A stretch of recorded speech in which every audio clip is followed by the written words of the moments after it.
Hello guys, today will be discuss about the topic of volcanoes.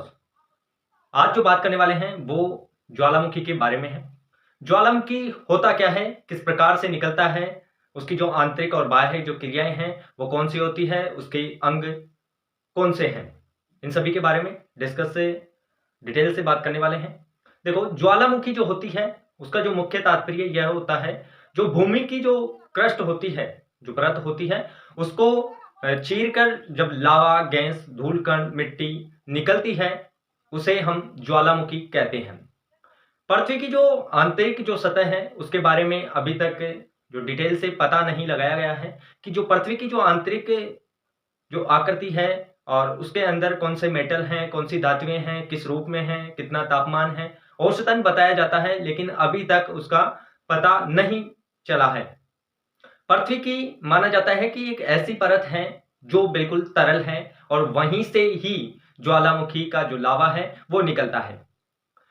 आपको पता होगा कि जब ज्वालामुखी निकलती है तो अपने साथ लावा लेकर निकलती है, जिसमें बहुत सी धातुएं होती हैं और बहुत सी ज्वलनशील गैसें और भी धूलकण और पत्थर के टुकड़े होते हैं। ज्वालामुखी निकलने की प्रक्रिया और ज्वालामुखी क्रिया में भूगर्भ शास्त्र के अनुसार देखें तो बहुत ही ज्यादा अंतर होता है।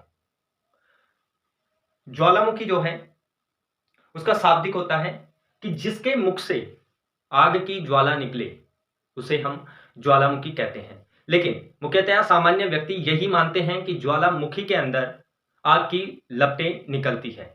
ये नहीं है। आप आग की जो लपटों का केवल भ्रांति होती है, ऐसा बिल्कुल नहीं है। जब ज्वालामुखी निकलता है तो उस कारण वहां का जो टेम्परेचर ज्यादा होने के कारण जो वहां पर एक फ्लेम का ज्वाला निकलती है, वो ज्वाला सी वहां का तापमान ज्यादा होने के कारण वो ज्वाला सी प्रतीत होती है। इसीलिए वहां पर न कि लपटें निकलती है बल्कि वहां जो लपटों का आभास होता है।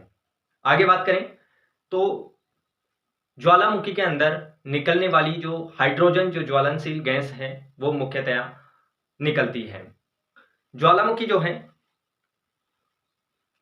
उसके जो अंगों की बात करूं मैं, अंगों की, तो वो किस प्रकार हैं? इस प्रकार हैं। देखिए, इस प्रकार ज्वालामुखी निकलता है।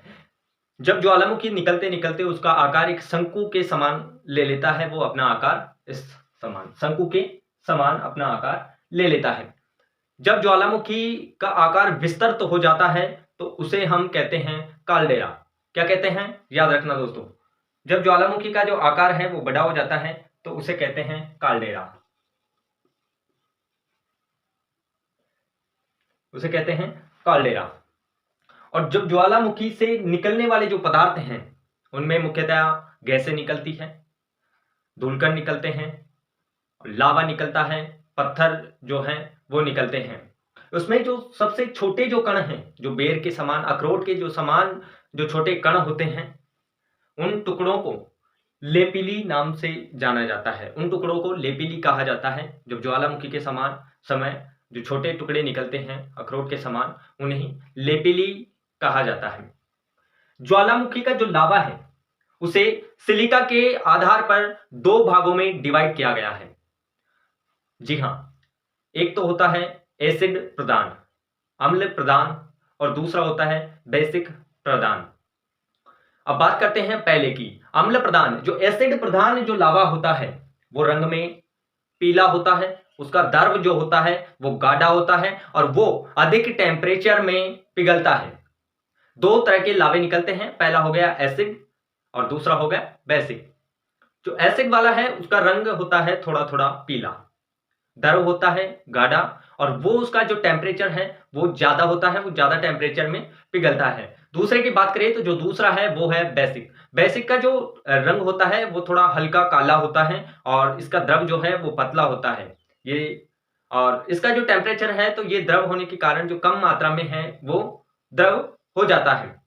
बात करते हैं आगे कि जो वोल्केनोज निकलती किस प्रकार है।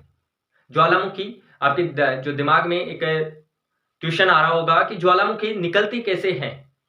तो देखो, आपने मेरी क्लासों में पढ़ा होगा, ये पृथ्वी है, पृथ्वी है, इसको तीन भागों में डिवाइड किया है अपन। जैसे भूगर्भ शास्त्रियों की बात करें तो स्वेग के अनुसार, वेगनर के अनुसार, इनके अनुसार पृथ्वी को डिवाइड किया गया है 3 भागों में। ये जो है ये है क्रस्ट, ये जो भाग है वो क्रस्ट है, ऊपरी भाग। माना जाता है कि ये भूगर्भ है, भूगर्भ के अंदर लोहा और निकिल तरल मात्रा में मिलते हैं, ऐसा माना जाता है। यहां का टेम्परेचर अधिक होने के कारण यहां पर तरल मात्रा में मिलते हैं। जब विवर्तनिक जो प्लेटें, आपने नाम सुना होगा विवर्तनिक प्लेटों का, विवर्तनिक जो प्लेटें हैं उनके खिसक जाने के कारण, पृथ्वी का दाब बढ़ जाने के कारण यहां पर दरार पड़ जाती है, पृथ्वी की जो है उसमें दरार पड़ जाती है, और वहां से जो ये है लावा और धूल कण गैसें वगैरह यहां से निकलकर एक शंकु का आकार ले लेती है, जिसे हम पर्वत भी कह सकते हैं। जब ये आकार एक विस्तृत हो जाता है तो उसे कालडेरा कहते हैं। तो इस प्रकार से जो है वो ज्वालामुखी अंदर से बाहर निकलती है। ज्वालामुखी के मैं अंग बता देता हूं कि वो कौन कौन से अंग हैं। मुख्यतः आपसे पूछ लिया जाए तो ये जो है ये है वल्केनिक पाइप, ये जो है वो ज्वालामुखी पाइप है। इसकी बात करें तो ये है वल्केनिक क्रेटर, इसकी बात करें तो ये है वल्केनिक वेंट, वल्केनिक वेंट, और इसकी बात करें तो ये है वोल्केन कॉन, ज्वालामुखी शंकु। ज्वालामुखी की जो परिभाषाएं हैं अलग अलग भूगर्भ शास्त्रियों ने अलग अलग प्रकार से दी है, लेकिन मुख्य परिभाषा यही होगी कि ज्वालामुखी का तात्पर्य क्या है। ज्वालामुखी का तात्पर्य यही है कि जब पृथ्वी की जो क्रस्ट है उससे दरार से, उसकी दरार से जो निकलता है गर्म लावा, गैसें निकलती है, उसे ही हम ज्वालामुखी कहते हैं। क्या होगा कि जब पृथ्वी की क्रस्ट को चीरकर गर्म लावा, धूल कण और चट्टानों के जो पत्थरों के टुकड़े वो निकलते हैं, उसे ही हम ज्वालामुखी कहते हैं। ज्वालामुखी के प्रकारों की भी मैं बात करने वाला हूं। देखो,